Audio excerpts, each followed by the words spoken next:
महल की ऊंची दीवारें सिर्फ पत्थर की नहीं थी, उनमें पीढ़ियों की कहानियां दबी थी। कुछ गौरव की, कुछ शर्म की, और कुछ जिन्हें कभी बाहर आने की इजाजत नहीं मिली। रात का वक्त, राजस्थान की वीरान पहाड़ियों के बीच खड़ा 200 साल पुराना महल। चांदनी उसके संगमरमर पर चुपचाप बिछी हुई है। अनन्या पहली बार इस महल में कदम रखती है। लाल जोड़े में सजी दुल्हन, लेकिन आंखों में हल्की सी बेचैनी। डरो मत अनन्या, ये घर जितना बड़ा दिखता है उतना ही शांत है। घबराने की बिल्कुल जरूरत नहीं है, तुम आराम से कदम बढ़ाओ। शांत जगहें कभी कभी ज्यादा बोलती हैं, बस आवाज सुनाई नहीं देती। और मैं घबरा नहीं रही, बस इस नई जगह का अवलोकन कर रही हूँ। राजवीर ने इसे मजाक समझा, पर अनन्या ने पहली रात कुछ महसूस किया था। महल में अजीब सी ठंडक थी, जो मौसम से नहीं, माहौल से आती है। मुख्य हॉल में राजमाता देवयानी बैठी है। सफेद साड़ी, तीखी आंखें। शाही खानदान में स्वागत है। यहाँ इज्जत सबसे ऊपर होती है और सवाल कम पूछे जाते हैं। इज्जत सवालों से नहीं गिरती, गलतियों से गिरती है। मैं सिर्फ सच जानना चाहूंगी। कमरे में सन्नाटा फैल गया। नई बहू ने पहली मुलाकात में ही सीधी रेखा खींच दी थी। राजमाता की आंखों में हल्की चमक आई, जैसे शिकार और शिकारी आमने सामने हो। इतने में रणविजय सिंह हाथ में पुरानी फाइल लिए हुए धीरे धीरे अंदर आते हैं और अनन्या से कहते हैं, इस घर में जो दिखता है वही सच होता है। बाकी बातों में पड़ना अच्छी बात नहीं है, इसलिए मेरी मानो तो तुम बस अपने काम से काम रखना। अगर सब कुछ आईने की तरह साफ होगा तो कुछ छुपाने की जरूरत भी नहीं होगी। और मैं तो बस समझना चाहती हूँ, उलझना नहीं। अनन्या की आवाज में विद्रोह नहीं था, सिर्फ जिज्ञासा थी। पर कई बार जिज्ञासा सबसे खतरनाक हथियार बन जाती है।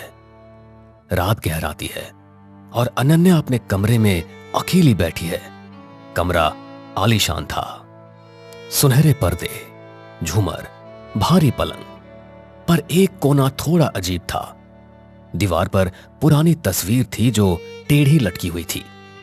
अनन्या पास जाती है और तस्वीर में एक औरत है जिसका चेहरा हल्का खरोंचा हुआ है। अनन्या उसे गौर से देखती है। तभी दरवाजे पर दस्तक होती है। मीरा अंदर आती है और अनन्या को देर रात तक जागते हुए देखकर वो कहती है, मालकिन, रात ज्यादा हो गई है। ये महल रात में जागता है, आप जल्दी सो जाइए। ये तस्वीर किसकी है और ये चेहरा क्यों खरोचा हुआ है? ये सब क्या है? किसने किया है? ये कौन है? मीरा का चेहरा पल भर के लिए सफेद पड़ जाता है। उसकी आंखों में डर साफ था, जैसे किसी ने पुराने घाव को अचानक कुरेद दिया हो। मीरा अनन्या से कहती है, कुछ तस्वीरें देखनी नहीं चाहिए और कुछ बातें पूछनी नहीं चाहिए, क्योंकि ये महल सब याद रखता है। और सच, क्या वो भी यहीं कहीं दबा है या किसी ने उसे हमेशा के लिए मिटा दिया है? इस तस्वीर के पीछे की सच्चाई क्या है, मुझे साफ साफ बताओ। ये कौन है? बस धीरे से तस्वीर सीधी करके कमरे से बाहर चली जाती है। दरवाजा बंद होने की आवाज असामान्य रूप से भारी लगती है। अनन्या अपने कमरे में अकेली रह जाती है। बाहर हवाएं तेज हो गई है। महल की गलियों में सीटी जैसी आवाज गूंजती है, जैसे कोई फुसफुसा रहा हो। नई बहू को लगा ये घर सिर्फ पत्थरों से नहीं बना, यहां जरूर कोई बड़ा रहस्य दबा है। अचानक नीचे से तेज आवाज आती है, किसी चीज के गिरने की। अनन्या बाहर निकलती है। लंबा अंधेरा गलियारा और दीवारों पर पूर्वजों की तस्वीर लगी हुई है। नीचे हॉल में राजमाता और रणविजय खड़े हैं। एक पुराना संदूक खुला हुआ है। राजमाता कहती है, ये फाइल यहाँ कैसे आई? मैंने इसे बंद करवाया था। किसने छुआ इसे? घर में नया कोई आया है और नई आंखें ज्यादा देखती है। अनन्या सीढ़ियों से उतर के वहां आती है। संदूक के अंदर पुराने अखबार और एक तस्वीर झलकती है, उसी औरत की जिसका चेहरा खरोंचा गया था। अनन्या उस तस्वीर को देखते ही कहती है, शायद सच खुद बाहर आना चाहता है। कितने सालों से इसे दबाकर रखा है? किसका नाम मिटाया गया है? मुझे तो लगता है कि इस महल की दीवारें जितनी ऊंची हैं और किसी बड़े रहस्य की साजिश के शिकार हैं। सच क्या है, बताइए मुझे। अनन्या, तुम्हारी जुबान बहुत चल रही है। इसके लिए अभी ये सही समय नहीं है। कुछ बातें बाद में समझ आती है। तुम जाओ यहां से। रणविजय की आवाज में घबराहट थी, जैसे वो कुछ जानता हो पर बोलने की हिम्मत नहीं कर पा रहा। अनन्या की बातों में कई सारे सवाल थे जो राजवीर और राजमाता की उलझनें बढ़ाने के लिए काफी थे। इस घर की इज्जत दांव पर है। पुरानी बातों को उठाना अच्छा नहीं होगा। वैसे भी तुम अभी नई नई इस घर में आई हो। तुम्हें इतना कुछ जानने की अभी कोई आवश्यकता नहीं। तुम अपने कमरे में जाओ। इज्जत सच से बनती है माँ जी, झूठ से नहीं। और अगर कुछ गलत हुआ है तो उसे छुपाने की क्या आवश्यकता है? जब सच सामने आएगा तभी तो उसका कुछ हल निकाला जा सकता है। अनन्या की बातों में निडरता थी। कमरे की हवा भारी हो गई। संदूक खुला हुआ था, फाइल आधी बाहर और सच बस एक कदम दूर। महल की दीवारें गूंज उठी, जैसे बरसों बाद किसी ने उनसे जवाब मांगा हो। तस्वीर का वो खरोंचा हुआ चेहरा सामने था। उसकी आंखें अब भी जैसे देख रही हों। शाही खानदान की चमक के पीछे एक साया खड़ा था और उस साये का नाम अभी किसी ने नहीं लिया था। महल की रातें लंबी होती है और लंबी रातों में सच अक्सर करवट बदलता है। संदूक बंद कर दिया गया था, पर सवाल अब खुल चुके थे। सुबह की हल्की धूप संगमरमर पर फैल रही है, पर महल के भीतर ठंडक वैसी ही है। अनन्या बालकनी में खड़ी है। राजवीर भी उसके बगल में खड़ा है। नीचे आंगन में राजमाता पूजा कर रही है। राजवीर अनन्या से कहता है, तुमने कल जो किया वो इस घर में कोई नहीं करता। अरे तुम्हें क्या जरूरत थी बीती बातों को उभारने की? कुछ बातें बस दबी रहने दी जाती है। दबी हुई चीजें सड़ने लगती है, फिर बदबू पूरे घर में फैलती है। मैं तो बस साफ हवा चलाने की कोशिश कर रही हूँ। राजवीर की आंखों में संघर्ष था। वो पत्नी का साथ देना चाहता था, पर खानदान की दीवारें उसके कंधों पर बोझ बनकर टिकी हुई थी। नीचे हॉल में रणविजय अखबार पढ़ रहे हैं, पर पन्ने पलट नहीं रहे। राजवीर, समझाओ अपनी पत्नी को, ये घर कोई अदालत नहीं है। पुराने मामलों को छेड़ना खतरनाक होता है। खतरनाक सच नहीं होता पापा, खतरनाक उसे छुपाना होता है। शायद बात साफ कर देना ही बेहतर हो। यह पहली बार था जब राजवीर ने पिता की आंखों में आंख डालकर जवाब दिया। महल की हवा हल्की सी बदल गई, जैसे किसी ने खिड़की खोल दी हो। अनन्या सीधे मीरा के कमरे की ओर जाती है। कमरा छोटा है, पर सलीके से सजा हुआ है। आप जानती हैं वो औरत कौन थी? तस्वीर में जो चेहरा खरोचा गया, कृपया सच बताइए, मैं चुप नहीं रहूंगी। मालकिन, सच भारी होता है, उठाने की ताकत होनी चाहिए। वो तस्वीर राजवीर की बड़ी बुआ की है। कमरे में सन्नाटा पसर गया। राजवीर की बड़ी बुआ, जिसका नाम कभी इस घर में नहीं लिया गया, जैसे वो कभी थी ही नहीं। उनका नाम क्यों मिटाया गया? चेहरा क्यों खरोचा? क्या उन्होंने कोई अपराध किया था, या उनका अपराध सिर्फ सच बोलना था? उन्होंने शादी से मना कर दिया था। वो किसी और से प्यार करती थी, खानदान की इज्जत के खिलाफ गई और फिर एक रात गायब हो गई। ये शब्द पत्थर की तरह गिरा।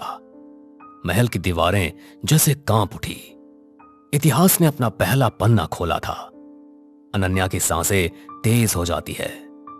गायब मतलब उन्हें ढूंढा नहीं गया, या ढूंढने की कोशिश ही नहीं हुई? खोज का नाटक हुआ था, पर असल में राजमाता ने उनका नाम लेना बंद कर दिया और धीरे धीरे सबने भूलना सीख लिया। भूलना आसान नहीं होता, पर जब सत्ता तय करती है तो यादें भी डर जाती है। महल की नींव में शायद एक चीख दबी थी। उसी वक्त दरवाजा खुलता है। राजमाता खड़ी है। मीरा, तुम्हें काम पर ध्यान देना चाहिए। पुरानी बातें दोहराने से कोई वापस नहीं आता, पर सच्चाई वापस आ सकती है। और अगर वो जिंदा हो तो क्या आपने कभी सोचा?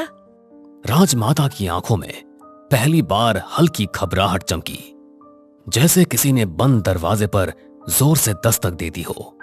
वो जिंदा नहीं है, उनका फैसला उनका था। घर छोड़ने की सजा घर से नाम मिट जाना होती है। सजा प्यार करने की या अपनी जिंदगी चुनने की? शब्द तीर की तरह निकले। राजमाता का चेहरा सख्त हो गया, पर उनकी उंगलियां कांप रही थी। सच कभी पूरी तरह मरता नहीं। तभी राजवीर अंदर आता है और कहता है, दादी, क्या बुआ सच में घर से भागी थी या उन्हें जाने पर मजबूर किया गया? सच क्या है, बताइए। बस इस घर में मेरी बात अंतिम है। कुछ सच घर तोड़ देते हैं और कुछ झूठ घर को अंदर से खोखला कर देते हैं। राजमाता की तेज तर्रार बातों से राजवीर ने यह महसूस किया कि उसकी चुप्पी अब टूटने लगी थी। इतने में रणविजय भी कमरे में आ जाते हैं और कहते हैं, सच इतना सरल नहीं है। उस रात एक हादसा हुआ था। झगड़ा काफी ज्यादा बढ़ गया था और वो सीढ़ियों से नीचे गिर गई थी। तो ये बात आज तक छुपाई क्यों? इसे हादसा क्यों नहीं बताया और नाम क्यों मिटाया? अनन्या के ताबड़तोड़ सवालों से कमरा भारी हो गया था। आज पहली बार आधा सच सामने था, पर आधा सच अक्सर पूरे झूठ से ज्यादा खतरनाक होता है। रणविजय जवाब देते हुए कहते हैं, वो गिरने से पहले चिल्ला रही थी और कह रही थी कि वो पुलिस के पास जाएगी और मेरे इस खानदान की सच्चाई उजागर करेंगी। और फिर क्या हो गया हादसा। इसमें किसी की कोई गलती नहीं है। अनन्या की रूह कांप उठी। यह सिर्फ इज्जत की कहानी नहीं थी, यह सत्ता, डर और चुप्पी की कहानी थी, और शायद अपराध की भी। राजवीर पीछे हट जाता है और फिर कहता है, मतलब हम सालों से झूठ जी रहे थे और बुआ का नाम लेकर इसलिए मिटाया ताकि सवाल खत्म हो जाए। ये तो बहुत बड़ी साजिश लग रही है। भला अपनी ही बेटी के साथ कोई ऐसे कैसे कर सकता है? मैंने इस घर को बचाया है, क्योंकि अगर सच बाहर आ जाता तो सब खत्म हो जाता। महल की दीवारों पर दरारें साफ दिखने लगी थी। राजमाता की मजबूती पहली बार कमजोर हुई और अनन्या ने महसूस किया, सिर्फ अपराध नहीं होता, कभी कभी डर से लिया गया फैसला भी होता है। अब तो ऐसा लग रहा था जैसे सच खुद साफ होने लगा हो। शाही खानदान की नींव हिल चुकी थी। अब फैसला होना था, सच बाहर आएगा या एक और नाम मिटा दिया जाएगा। रात फिर से उतर आई थी। महल के आंगन में अजीब सी बेचैनी तैर रही थी। सच आधा बाहर आ चुका था, बाकी आधा अब किसी के सीने में धड़क रहा था। बिजली कड़कती है, बारिश की बूंदें गिरने लगती है। अनन्या उसी खरोंची हुई तस्वीर के सामने खड़ी है। राजवीर पीछे खड़ा है, चुपचाप खड़ा है। फिर अनन्या कहती है, हादसा कभी अचानक नहीं होता, उससे पहले बहुत कुछ होता है। क्या उस रात सिर्फ बहस हुई थी या कुछ और? अनन्या, मुझे सच जानना है। चाहे वो इस घर को तोड़ दे चाहे जोड़ दे, मुझे इससे कोई मतलब नहीं है। मैं बस अब झूठ में नहीं जी सकता। राजवीर के शब्दों में पहली बार डर से ज्यादा साहस था। अनन्या ने महसूस किया, अब ये उसकी अकेली लड़ाई नहीं रही, अब ये आने वाली पीढ़ियों की भी लड़ाई थी। हॉल में सब इकट्ठा है। राजमाता कुर्सी पर बैठी है, चेहरा कठोर, और रणविजय खिड़की के पास खड़े हैं। आपने कहा वो सीढ़ियों से गिरी थी, पर गिरने से पहले वो पुलिस के पास जाने की बात क्यों कर रही थी? आखिर किस बात का पर्दाफाश करना चाहती थी? वो परिवार की संपत्ति के कागज देख चुकी थी। उन्हें पता चल गया था कि हिस्से में धोखा हुआ है। कमरे में जैसे किसी ने बम गिरा दिया हो। यह इज्जत का मामला नहीं था, यह तो लालच का मामला था, और लालच खून से भी ज्यादा गहरा दाग छोड़ता है। तभी राजवीर बोलता है, मतलब बुआ को उनका हक दिया ही नहीं गया, और जब उन्होंने आवाज उठाई तो उन्हें चुप करा दिया गया। ये कैसा न्याय है? चुप कराया नहीं, उन्हें समझाया गया था। पर वो घर की मर्यादा तोड़ना चाहती थी, इसलिए ऐसा हुआ। वैसे भी घर की इज्जत हमें किसी के जान से भी ज्यादा प्यारी है। राजमाता का इतना कठोर शब्द सुनकर सबके होश उड़ गए। मर्यादा शब्द तो इस घर में ढाल की तरह इस्तेमाल हुआ था, और घर की इज्जत की तुलना किसी के जान से ज्यादा प्यारी इस वाक्य ने सबको हिलाकर रख दिया था। अनन्या कहती है, मर्यादा के नाम पर अधिकार छीन लेना या किसी की जान ले लेना कहाँ का न्याय है? उस रात क्या हुआ था, सच सच बताइए। देखो, बहस काफी बढ़ चुकी थी। मैंने उनका हाथ पकड़ा, वो छूटकर पीछे हटी और सीढ़ियों से नीचे गिर गई। तो आपने रिपोर्ट क्यों नहीं की? क्यों इसे हादसा घोषित नहीं किया? नाम क्यों मिटाया? अगर पुलिस आती तो संपत्ति, प्रतिष्ठा सब चला जाता। मैंने घर बचाने के लिए ऐसा किया। घर बचा लिया गया, पर इंसान खो गया, और खोई हुई आत्माएं दीवारों में बस जाती है। मीरा आगे बढ़ती है और कहती है, मालकिन आखिरी सांस तक कह रही थी मेरा सच सामने आएगा, पर उस रात उन्हें चुप करा दिया गया। हम सब चुप रहे। चुप्पी सबसे बड़ा अपराधी थी, जिसने सच को दफनाया और सालों तक महल के अंदर को खोखला करती रही। राजवीर कहता है, आज से उनका नाम वापस आएगा। सच स्वीकार करने से घर टूटता नहीं, झूठ से टूटता है। आज फैसला कर लीजिए।